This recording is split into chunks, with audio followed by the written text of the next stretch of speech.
We are back for another episode. This is the fourth episode of our series for Facebook group tools. The first week, episode 17, we talked about top contributor. If you want to go back and listen to that one, you can go to sunkissva.com/17. The next tool we talked about were moderation alerts. That was episode number 18. Then the last episode was number 19 with membership questions. This week, we are on to our next tool, which is Admin Assist. You're listening to Turn Down the Hustle, the podcast dedicated to transforming how you run your creative online t-shirt business by working smarter, not harder, so you can spend more time with your why, people, and passions that matter most in your life. So throw on your favorite graphic tee and turn up the heat press, because it's time to turn down the hustle. Here's your host, digital marketer, cold brew lover, t-shirt maker, freckled hype girl, and owner of Sunkissed virtual assistant, Amy. I am pretty excited about this new tool because it's one of the newer tools that Facebook has released. And I think it's probably one that a lot of creative entrepreneurs are not using to its fullest extent. So that's why I'm glad we're going over it today. So what exactly is Admin Assist? Admin Assist is another Facebook tool available in your groups. It's available in both private groups and public groups. It allows you to set up content controls that run automatically. So think about having an assistant without actually paying anyone. You're starting to see a trend here. We're allowing the system to work for us. So based on different criteria, we're going to go through all of them today. There are a multitude of things that you can have Admin Assist do, whether it's generating content for you or removing content for you automatically. Maybe it's even approving members. There's quite a bit, so let's get into it. Okay, so for this tool, you're going to find it from desktop view under admin tools. It's the second one, at least it is for me, Admin Assist. If you have any actions or criteria set up, you'll see that listed there. So looking at the top under Admin Assist, you can see that little clock there to the top right. If you click that, that'll take you through the activity log. So any actions that your Admin Assist has taken will appear there so you can see how that goes. You have a daily digest, so it shows you all of the actions taken today and yesterday as a summary view. Then you start getting into the good stuff for add and edit criteria. The first part where it says create post, that is my favorite way to use Admin Assist. There's a lot of different things you can use it for. We're going to get into that. But jumping right into it, I use it for create posts. The first one I use it for is publish a welcome post. So you can add all of your most important details you want new members to know or how you want to welcome them to your group. You can even add a photo. So my plan is to continue to use the welcome to my group engagement graphic from the most recent content calendars, and then I will update it based on the season, but I'm going to let that graphic stay there and maybe be used multiple times, again, depending on the season. And you can set the criteria based on when do you want this welcome post to post. You can post it after a certain period of time, like maybe you want to welcome new members every Sunday. I personally have it set up after every 5 new people join the group. That's when it will post. So I'm doing it in batches of people. You can also set limits. So let's say I have 10 people join in one day. It won't ever post more than 2 welcome posts at a time. My logic behind that is pretty much, I know whenever I'm tagged in like a welcome post with like 50 people, the first thing I do is remove the tag because I don't want to get notified over and over again. And it seems a little bit not personal, I guess you could say. Like it clearly just looks like a mass post. So my goal with having a new post with every 5 people is hopefully they feel more welcome and more attention given to them versus, again, being tagged with 50 other people. Just my preference and how I choose to run my business. You can also publish a custom post. So maybe you have the same post you want to go out every month potentially, Or maybe this post needs to go out once every 2 weeks, once a week, or even once a day if you have something reoccurring to that event. Now, your daily post, like, let's see, Wear It Wednesday, if you have some kind of thing you do in your business, that would be a great post to just go ahead and set up for every Wednesday. Do you need to have something every day of the week? No, you don't. But those staple posts that you know your group likes to engage with, those I would go ahead and use Admin Assist to generate for you. And like I said with the welcome posts, if you use like a seasonal graphic, like right now I have Valentine's Day theme going, all you have to do is just update for the season. So you can throw in a St. Patrick's Day graphic in there next to keep the post fresh. Moving on to the Manage People section of Admin Assist. There are 3 main functions under Manage People. It's either approve member request if, decline member request if, or suspend person for 1 day if. And then you can start to build your criteria. So when it comes to approve member requests if you want Admin Assist to approve members for you, you can do it based on account age. So we all know that sometimes spam accounts, they are created within a month or 2. It's very easy to pick out whenever you're going to approve people. If you want to make sure that they have had their profile for maybe more than a month, 3 months, 6 months, 12 months, or 24 months, you can set that requirement here. The next one is membership questions. You can approve the member request if the person has answered all membership questions. Now remember the update since 2021. Let's say you do approve the member. At any time, you can go back and click their profile within your group to see what they answered to the membership questions. However, remember that they can edit those, so it's possible that they did answer in them, then they change their answer or delete them. And if you're using the strategy from the membership questions podcast episode, then I would recommend probably not using this feature just so you can make sure you're capturing that lead data about your new group member and recording it in your membership question tracker. Another reason to maybe automatically approve them is if they have friends in the group. So the idea is that maybe they're more likely to engage because they already have people in the group that they know. So maybe this would be a good lead, especially if you're thinking about tea parties or how the t-shirt business industry works where you're encouraging them to invite friends to their group. That would be a good reason. Like, hey, they already know people in here. And you can also set the level. How many friends do they need to have in the group? You can pick 1 through 5. If your group is based on location, so let's say like t-shirts for Orlando, Florida, and you don't ship, you only want people that are local to your area to potentially be a customer, then you could set it based on location.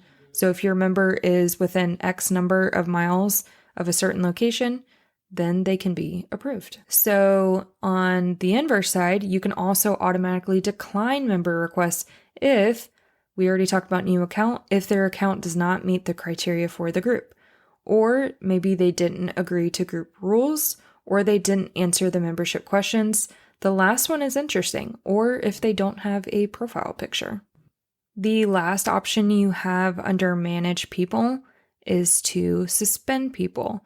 So whenever someone is suspended, they cannot create posts, they cannot comment. They're basically like a frozen member in your group.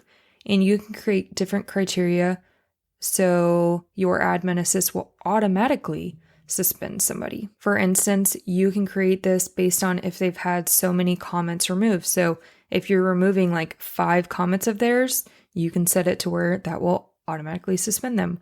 Or maybe they've had multiple messages removed. Think about your community chats. Those are a breeding ground for not good behavior, not necessarily inappropriate behavior, but just, I guess, unwanted behavior. Sometimes those community chats can be. So if they've had multiple messages removed, they can be suspended, or if they've had multiple posts removed. The next type of Admin Assist is Manage Comments. Now, by the looking of it, it just says decline incoming comment if. It looks like it's really simple, but if you go to click that add button, you're quickly going to see what I'm talking about. There are a lot of options to consider. What is interesting about managing comments is all of the criterias that you see, there's quite a bit, you can actually pair them with another requirement. So if they don't have X amount of friends in the group and they're a new account, then their comments can be declined. So when we work through all of these different options that you can set, just keep in mind if you're like, oh wow, you would decline it just because of that, you can add multiple statements. So they're treated as and statements that must be met to decline their comment. The first criteria is decline incoming comment if the author has not had 100% of posts approved or published in the past 28 days. So if you've already declined one of their posts before, you can also go ahead and transfer that to comments. Reminder, you can also pair this criteria with another action. So this might not be the only requirement. It may require more. You can also notify the author and give feedback. You can decline the comment if they have less than X number of friends in the group. Wouldn't that be interesting? If you told someone you can't comment until you invite 3 friends or something, that could be a strategy to grow your business. That's really interesting. Or what if they don't have a profile picture? So if you remember before, we were declining a member maybe if they didn't have a profile picture. For this instance, maybe you let them in, but then now they can't interact until they have a profile picture. The idea is most spam accounts may not take the time to build a profile picture. Another one is decline the comment if they have not had their Facebook group for more than 1 month, 3 months, 12 month, 24 month. It's almost like, okay, you got to be a veteran to comment here. Another interesting one is they can't comment unless they've been in the group for 0, 3, 14, 28, or 180 days. That's kind of an interesting thought there that they actually need to be a member for a little bit of time before they can comment. Also, their comment can be declined if they have been reported maybe 1, 2, 3, 4, or 5 times by other members in the group. Or you can set it if they've violated the group rules in the past 28 days, then you're unable to comment. So it's kind of like a timeout. So those were all criteria for the author specifically, like things that are unique to them. But you can also have stipulations based on the comments. If the group member has met everything, they have the right number of friends in the group you want them to have, they have a profile picture, like everything looks good on the outside, that still doesn't mean that they will make appropriate comments that are acceptable for your group. The first criteria for a comment to remove would be links to specific sites. So if there's an actual site that you do not want to be shared within your group, you can go ahead and add all of these websites to this criteria. So again, use that with what you will, but if they try to link that site, it will be automatically removed. I want you to think through these tools like a hacker or spammer taking advantage of your group, like someone coming in, dropping all of these links or inappropriate comments or just acting wild. Think about the tools from that lens. So now when you're thinking about running your t-shirt VIP group, you're like, okay, this seems a bit extreme. What links would I block? Maybe not any, but if you think about those bigger groups that you're in, like 50,000 groups, yeah, those administrators need these tools to help them moderate their groups. Moving on to the next is if the comment has certain keywords. So if there's certain words you don't want used in your group, or it could lead to something else.